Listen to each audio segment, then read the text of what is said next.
Hello everyone, my name's Stonesy Boy, and if you're confused, that's okay. Because today, it is 4th of July, we are going to stray away from the Minecraft book and instead read a American book, a very American book by the author Tom Clancy. That name might sound familiar. Well, Tom Clancy, it wasn't his game, but Tom Clancy's, I think, books made the game Rainbow Six Siege. Tom Clancy's Rainbow Six. I think. I don't exactly know the story. But skimming through this book, this is interviews more than a book. But there is pages and technically there's chapters. And since it's American Day, I thought what's more American than our military? Or reading on the military. Only 15 pages, but these words are small. And if you hear me say a name and then go blah, blah, blah, blah, blah, understand that's who's talking. This is a book that's kind of an autobiography, but also kind of not. I don't know. I also want to start doing more adult books on the channel instead of more kid books. So I do want to read this, and I want to read a few other books. This probably will be the first and only rendition of this kind of going out right now. Because after the next Minecraft book, I want to read one of my more favorite books, either Scythe or The Red Queen. I don't know yet. I also have a few other books, but you know what? I'm going to roll on it anyways. But don't worry, when it comes down to putting down the vote, this book will be put in twice. So, because we already started it, therefore we should end it. But yeah. So, without further ado, let's begin. Armor 101, an armored warfare science primer. Ever since the first warrior padded themselves with leather of ward of the blows of the rival's weapons, there's been an endless struggle between those who fashion armor to protect soldiers and those who build weapons to penetrate and destroy it. Later, when man began to forge metal into the plates, he beat into improved armor for the breast and head to better ward off enemy spears and arrows. While armored warrior would close with the enemies, survive their attacks, and then destroy them with their own weapons. The sharp iron is flying around the battlefield. Armor protection can be the difference between life and death, victory and defeat. The knights of France fell to the archers of King Edward III of England at the Battle of Crecy, 1346. Because the armor a horse and a rider would bear did not stop the arrows fired by longbows. The first British tanks were impervious to machine gun bullets fired by German soldiers during the Battle of Cambrai in 1917. The ward of armored warriors is an ever-shifting balance between armor and firepower. The way these two elements interact, as well as the skill of the operators, determine how well any armored fighting vehicle will do in combat. Let's take a look through the state of the art and the complex science of armored warfare. Armor, the hard shell. Armor is a tank's reason for being, not mobility or a big gun, although both are desirable and will compete with armor in the tank's design. Armor is designed to keep the crew, the weapons capable of inflicting punishment upon the enemy, safe. Tanks were born in World War I out of the desperation of trench warfare in September of 1914 after the Battle of Marne, and the defeated German army fell back and dug into the system of trenches, defensive positions so strong that the Allies could not dislodge them. In the years that followed, machine guns and artillery inflicted hideous losses on both sides. The war bogged down to a stalemate. The addition of several hundreds of miles of barbed wire created a deadly zone between the opposing armies, called No Man's Land, where infantry were now outdated horse cavalry, they just didn't know it yet, were mowed down by tens of thousands Allied commanders demanding more and more artillery to beat down the German troops and destroy their barbed wire and entrenchments. That didn't work. The only result was a good portion of the northern France and Belgium into terrain resembling a barren moonscape. Something new was needed. Something that would crawl right to the machine gun nest to destroy them, without being destroyed first. The solution was a combination of a steel plate, from naval ship armor, the internal combustion engine, caterpillar tracks, from early agricultural tractors, and machine guns or a light cannon. Enter the tank. Because they were originally called land ships, many terms of the tank vocabulary, turret, hull, hatch, deck, periscope, or naval metaphors, but not the name tank itself. That comes from a British cover story. They concealed their construction from the Germans by calling them storage tanks or boilers. During World War I, the typical Allied tank had armor between 10 millimeters, about 0.4 inches, and 25 millimeters, about 1 inch, thick of hardened steel plate. Only a 12 millimeter, about 0.5 inch thickness of armor was sufficient to top German armor-piercing bullets. That point-blank range was so sufficient to stop most artillery shell fragments, although the direct hit was usually fatal. By the beginning of World War II, tank armor was between 30 millimeter, about 1.2 inches, and 70 millimeters, about 2.75 inches thick, and the front section was sloped for improved penetration resistance. Unfortunately, with armor as thick as there is no longer possible to provide all-round protection and allow a tank to move at all reasonable speed. Engineers, therefore, began designing tanks with heavily armored front, while side and rear armor was only half the thickness of the armor up front. During the war, tank designs technology improved at the rapid pace, and by 1945, tank frontal armor ranged from 100 millimeters, about 3.9 inches, to 150 millimeters, about 5.9 inches in thickness. Although some German designs sported front armor between 200 millimeters, about 7.9 inches, and 240 millimeters, about 9.4 inches thicker than the armor on naval heavy cruisers.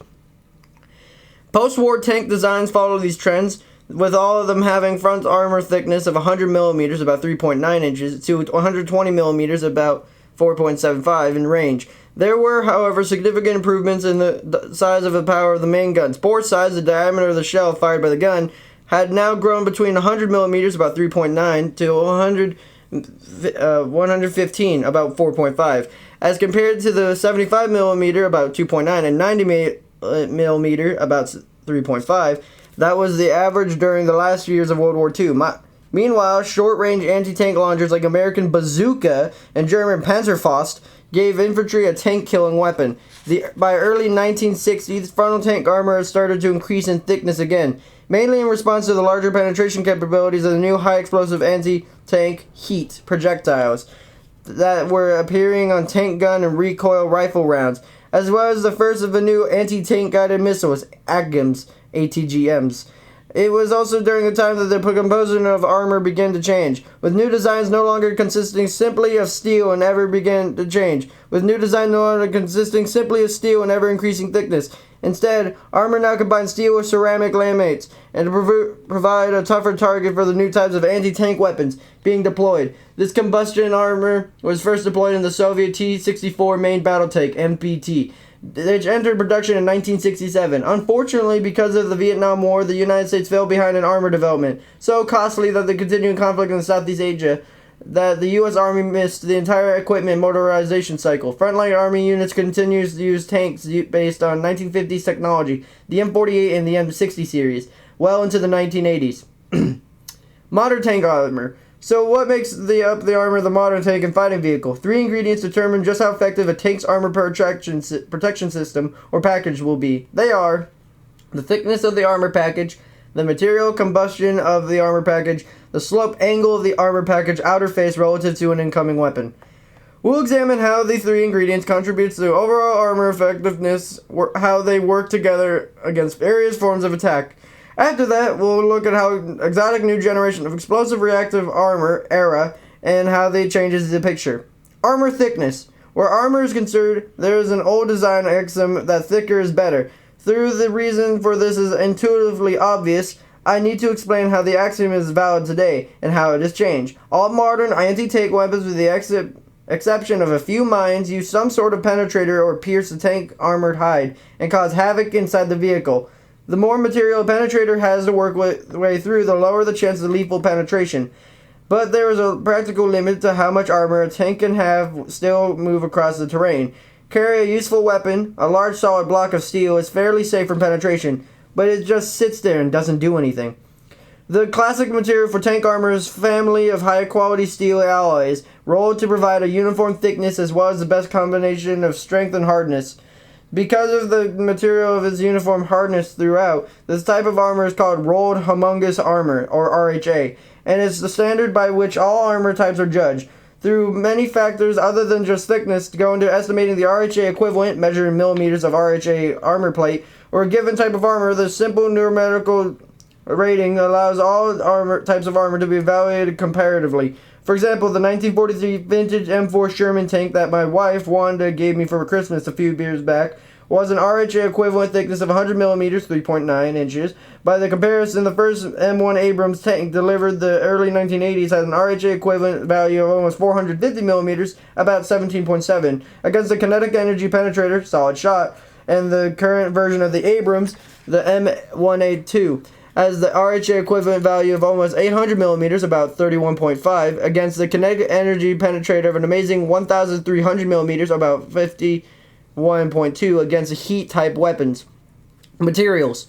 More goes into the armor protection package than a simple thickness of steel or the other material. Indeed, the composition of the package has a great bearing on just how much protection it provides. Modern armor designs are complex combinations of materials, steel ceramics, exotic metal alloys, and even plastics. For example, the Cobman armor used in entirely M1, M1A1 tanks for more effective against heat, chemical energy explosive rounds, and against long rod solid shot penetrators. Thus, the M1A1 heavy armor, HA variant, with a layer of depleted uranium armor, was designed to primarily defeat long rod penetrators.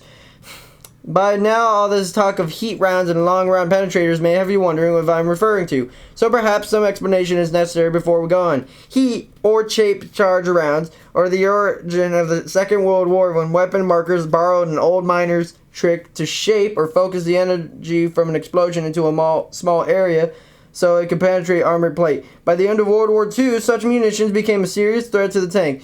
In the early 1960s, when a shaped charge round was mated with a rocket motor and a guidance system, a really practical lightweight tank killer had come into being. The anti-tank guided missile ATGM or ACM.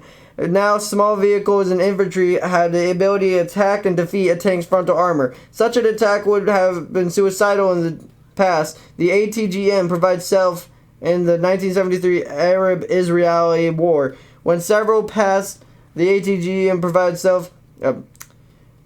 Israeli armored brigades found infantry support, were badly chopped up when they attacked Egyptian infantry positions. Infantry protects tanks by spotting enemy missile teams and suppressing them. During the mid-1970s, military experts debated whether or not ACGMs have rendered the main battle tank obsolete.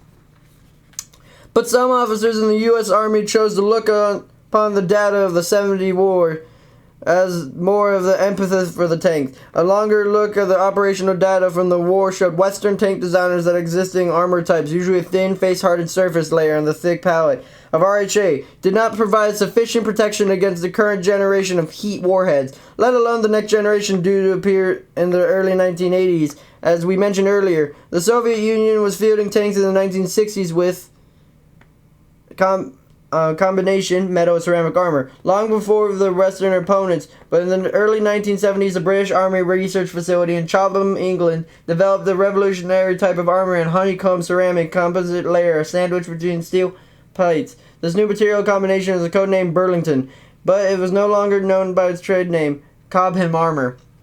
The picture down here says, a diagram of a heat round impacting a piece of sloped armor. The round is what left is shown in a prior impact. The one on the right is just detonation of the shaped charge. It looks pretty cool.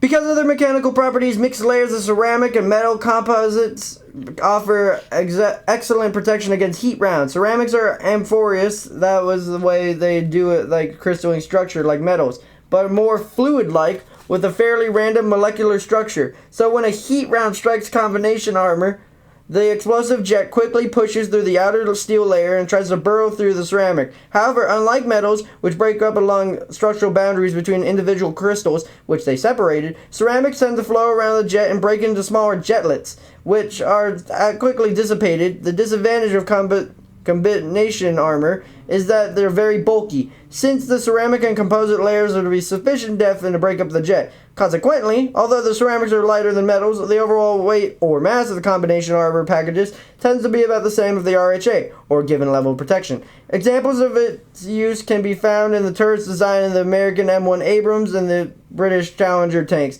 that were employed so successfully during the 1991 Persian Gulf War, in fact, that the newest Cobham-type armor designs tend to be about 2 to 2.5 times more efficient against the heat-type weapons than the equivalent weight of the solid RHA.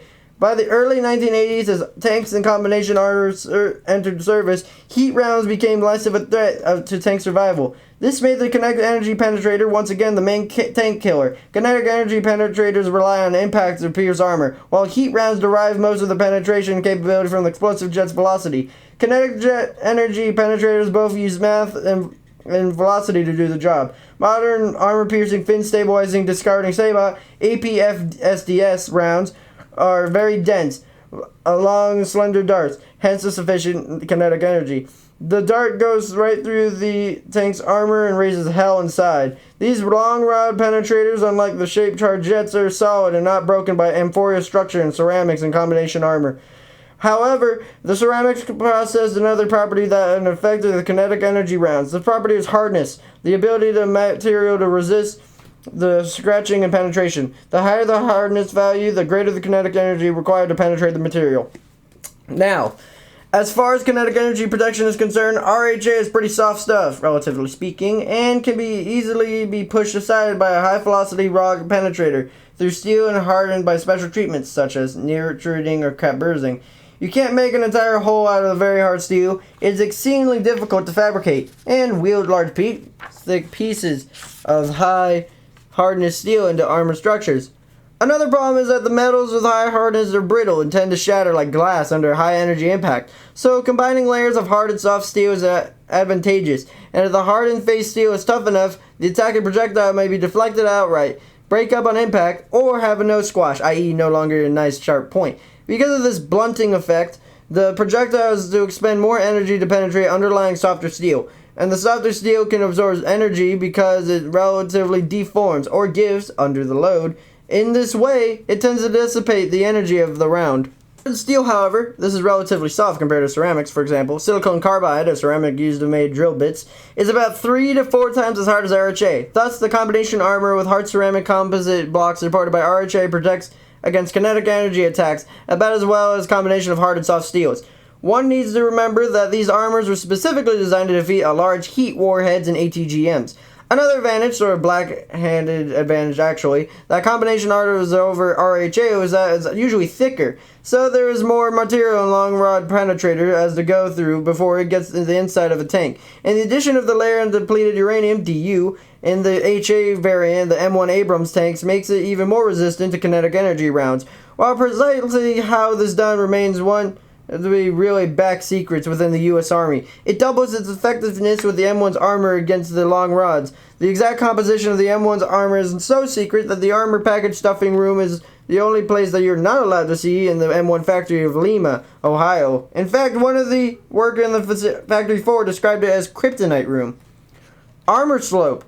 A final factor of the effectiveness of an armor package is the slope of the armored face. The degree of the slope of the armored surface has 2 major effects. First, if the slope is 60 degrees or greater, there is a good chance that the projectile will ricochet off the armor face, causing little to no damage. Second, the slope angle determines the amount of armor that a long rod penetrator or heat jet will actually have to push through before it reaches the tank's interior. The basic rule of thumb is the greater the slope, the greater the protection. For that increases the effective thickness of the armor, so that the average frontal armor slope has increased steadily throughout history of the tank. In World War I, the slope was 0 degrees on many vehicles.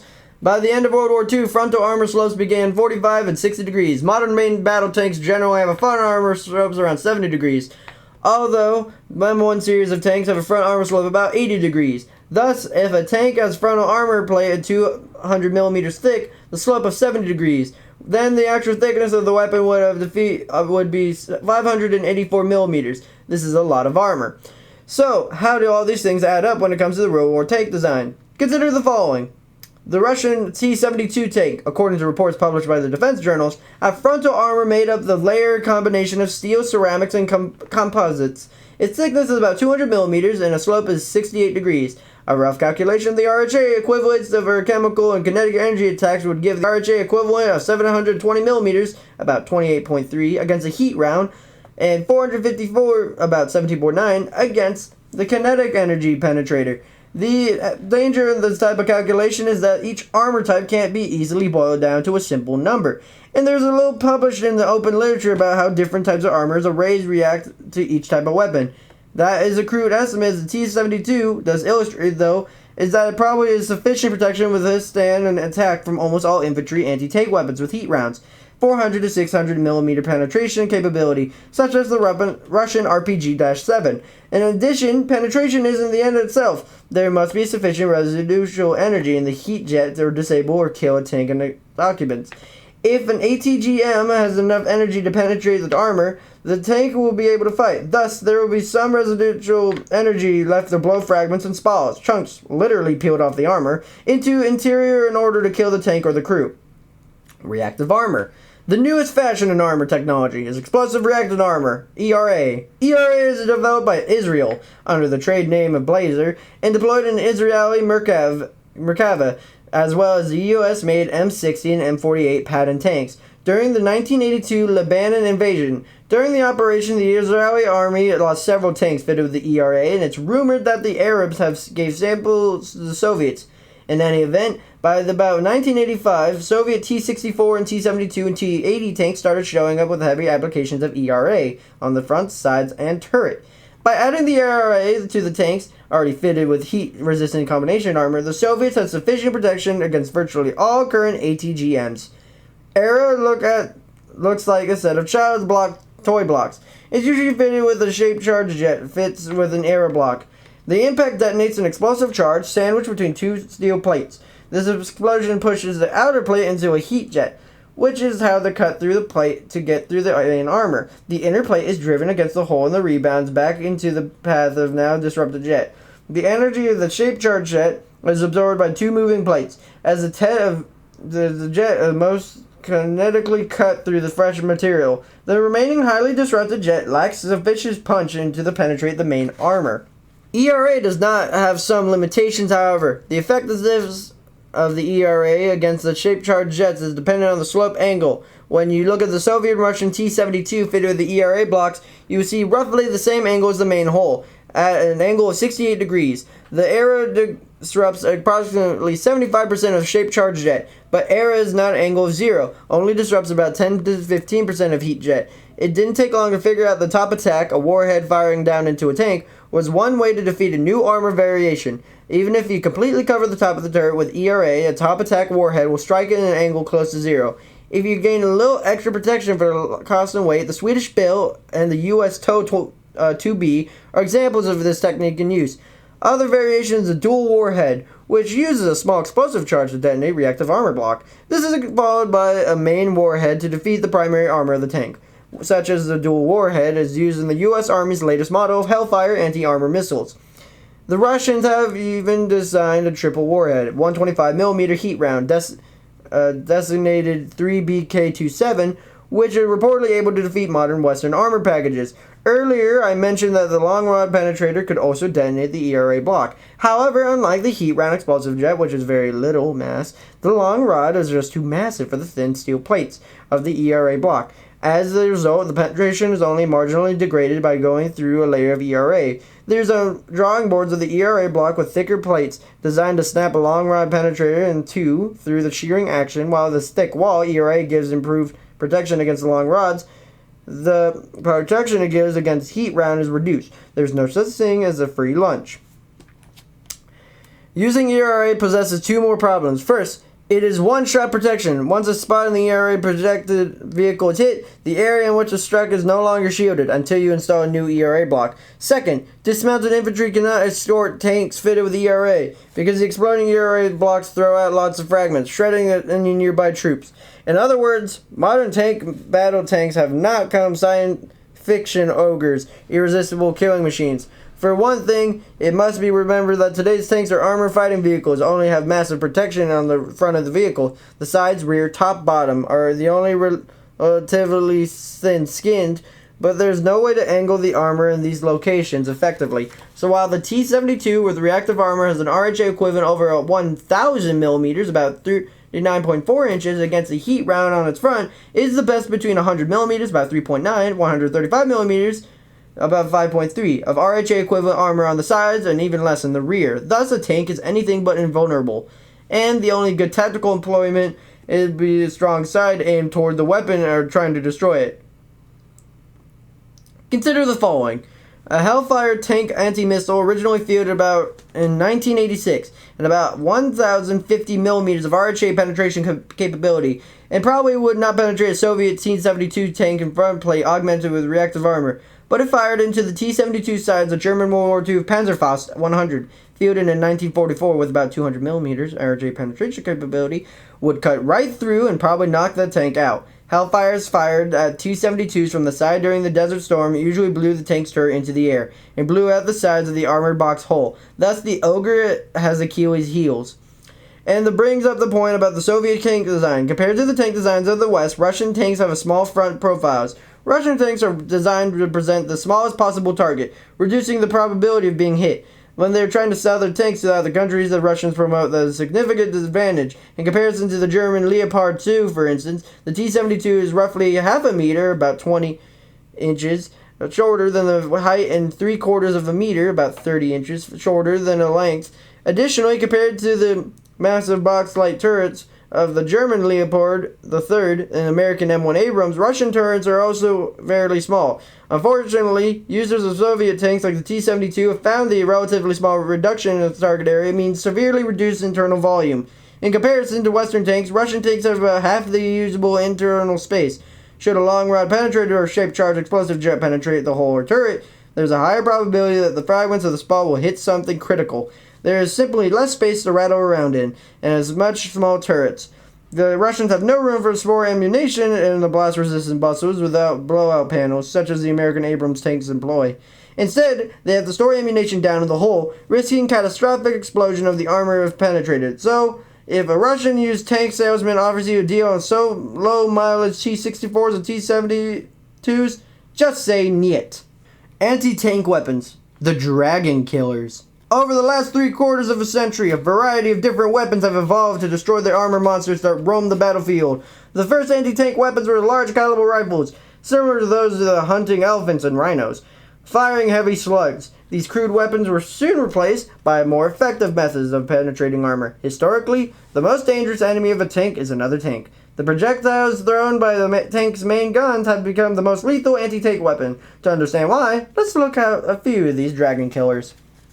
Long Rod Penetrators. Long Rod Penetrators are officially known as the High-Velocity Armor-Piercing Fin-Stabilizing Disintegrating Sabot, HVA-PFSDS, projectiles.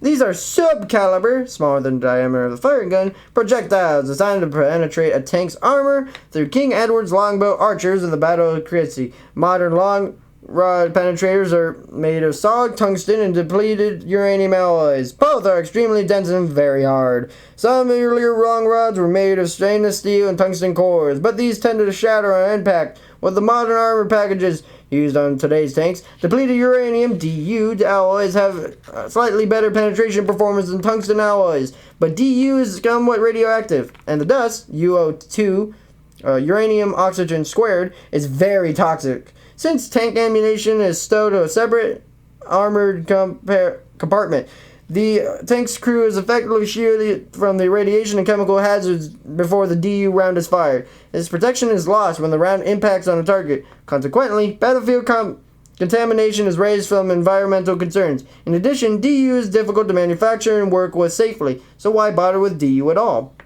Well, first of all, DU penetrators perform better than tungsten, and you never know when a little bit of extra performance will save your tank, and maybe your behind.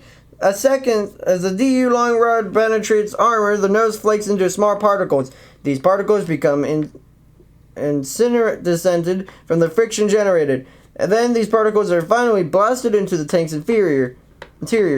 They ignite and burn violently, generating heat and pressure that is deadly to the crew and the tank. When it's stored fuel and ammunition, its pyrophoric effect gives DU an advantage over tungsten in lethality. It presents US APFSDS rounds, like the M829A1, are made of DU alloys and have length to diameter ratio of around 15 to 21. That is the round length of 15 to 20 times the round diameter, but experimental APFSDS rounds, such as the M829A2 Desert Storm Silver Bullet, are about 30 to 1. Decreasing the long rod's diameter improves the penetration capability. In short, the smaller diameter penetrator forces a smaller area of armor to absorb rod's kinetic energy. Reduced diameter also means lower drag, so that the thinner round impacts the target at higher velocity with a reduced time of flight. Clearly, this is bad news for a tank. On the downside, the smaller diameter penetrator is more likely to break up the impact stresses are applied to the smaller cross-sectional area. The velocity of an APF SDS round leaves the muzzle of a tremendous for the M256 120mm smoothbore gun in the M1A1 and the M1A2 variants, and the muzzle velocity of approximately 1,650 meters per second, about 5,450 and 413 feet per second, or about Mach 4. Because of this high speed and the projectile's length, long rod penetrators are sin stabilized to prevent wobbling in flight. In existence, the long rod penetrator is a 1.5 to 2 foot long, 1.46 to 0.61 meter long, 10 pound, 4.54 kilograms metal dart. The need to accelerate the round as these speeds require the use of a sabot, which holds the round in the middle of the gun barrel as it travels through the breech. As the round exits the gun tube, aerodynamic drag tears the sabot to the penetrator. The round flies on toward the target. The use of sabots and the higher operating pressure and the velocity of the rounds is one of the reasons the popularity of the smoothbore tank cannons. Older rifled guns have spiraled grooves in the barrel that import the stabilizing spin to the round, but rifled guns cannot sustain the very high pressures and muzzle velocities to shoot a sabot rounds because the grooves would rapidly erode, making the tube useless after a few rounds. Because of the slope and composition of modern armor, the APF SDS round must fly perfectly straight to penetrate even moderate armor. Any deviation from stable trajectory and the APF SDS round would lose upwards of 80% of its penetrating power, or even a snap under the enormous stress of impact. But if the long rod penetrator hits the tank armor squarely, the highly localized pressure will deform to push the armor material out of the projectile's path. In essence, the armor flows out of the way of the projectile as it travels its form's penetration cavity. Once through the armor, the remnants of the APF SDS round and some armor fragments, SPOW, are injected into the tank's interior, with serious consequences for occupants. They are literally sitting ducks in a big steel barrel. Many APF SDS rounds were fired during Desert Storm, with stunning results. In one action, a British Army colonel hit and destroyed an Iraqi tank with an APF SDS round at over 5,400 meters, about 3.35 miles. That is a really long range shooting. Heat-shaped charge rounds. To kill an armored target, you must defeat the armor by blowing a hole in it. Current weapons technology provides two ways to do this. You can use kinetic energy of a long rod traveled by very high speed, typically a mile, 1.6 kilometers per second, or you can use the chemical energy released by an explosive-shaped charge, which can be traveling quite slowly indeed. Heat rounds use a highly explosive shaped charge packed around the cone-shaped metallic liner. When detonated, the explosive causes the metal liner to collapse rapidly inward. The metal liner, usually composed of copper or aluminum, is heated and compressed by the energy of the explosion to form a jet of velocities as high as 8,000 to 9,000 meters per second, about 2,950 feet per second, or about Mach 25. The metal liner, however, is a molten stream. It is still very solid, yet behaves like a fluid because of the tremendous pressures involved. Modern heat rounds have a long probe or hollow nose cone containing the fusing mechanism. This provides a standoff distance between the warhead and the target surface. This standoff allows the jet to reach its optimum form, which maximizes its penetration capability. When the shaped charge jet hits the tank's armor, the highly localized pressure deforms and pushes the armor material out of the jet's path, thus forming penetration cavity. If you think of this sounds familiar to what the long penetrator does, you are correct. In most cases, the weapons use high local pressure to exceed the armor's mechanical strength. As the armor material is moved out of the way, the jet and the projectile occupies the space created and continues to burrow inward. In both cases, the armor behaves like a fluid and flows around the intruding object. Shaped charged munitions can penetrate approximately 4 to 7 times the diameter of a warhead in millimeters of RHA, depending on the liner material and the type of target armor. When combination armor is involved, this rough rule doesn't apply, because this type of armor is specifically designed to defeat heat rounds. The last one. Explosively formed projectiles. Top attack. Explosively formed projectiles, EFPs, or flying plates, as they are often called, are kissing cousins to the shaped charged warhead. Like the shaped charge, the high explosive is used to deform a metallic liner into a projectile, but this is where the similarity ends. Shaped charged warheads use a conical shaped liner, whereas the EFP uses a shallow hemispherical dish. When the explosive detonates, it deforms the dish into a solid slug or penetrator, rather than the enlogged jet. The slug is aerodynamically stable, like a long rod, and can reach speeds up to about 2,000 meters per second, about 6,560 feet per second, or about Mach 5, fairly slow compared to the 8,000 or 9,000 meters per second reached by the most heat-round jets. Consequently, EFPs penetrate less armor than shaped charges. Through a rough rule of thumb for EFP penetration is millimeters of RHA equal to the warhead's diameter. Recall that shaped charge warheads can penetrate about 4 or 7 times the warhead diameter of armor. EFPs are used mainly in top attack weapons or mines. Their massive armor penetration capability isn't required. Examples of such weapons are the Swedish Bill and the American TOW-28. Because they circumvent the tank's thickest armor, top tank munitions have gained popularity in recent times. In the case of an EFP slug against the T-72, the slug has only to penetrate about 200 millimeters of top armor, not 452 millimeters of frontal armor. Even tank main gun rounds are being designed to make advantage of the indirect technique. Watch this technology, for it is the future. And that is that. I'm sorry I put it to 15 again. I have... That's just a problem with me. You know? But yeah, that is that. And this is a really interesting book, because we have just learned, basically, what several different tank rounds used by the United States. And the several different armor types. I mean, that was insane. That was insanity. But, yeah, we've just learned a lot about armor. We technically did not start on page 1. But when we get back to this book, oh my goodness, we're starting from page 1 from the introduction. We're going to have this be like kind of the page 2. If you're wondering what the heck is happening, I'm going back to my original book. But this book is staying in here for one of like the books that I need to read more. I'm not going to read it off camera though, I promise. But yeah, this book is awesome.